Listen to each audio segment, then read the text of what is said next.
Hi guys, today we will talk about how to turn on biometric sign in on your eBay app. We're going to figure out the solution or know how you can do that.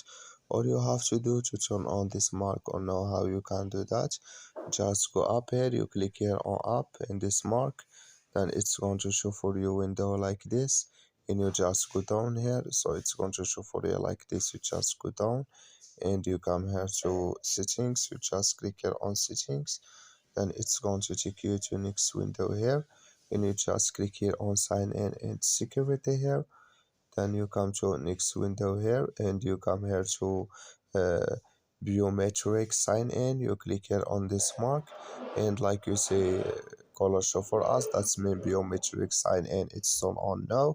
So that's all you have to do, just follow these ways and it's going to work with you.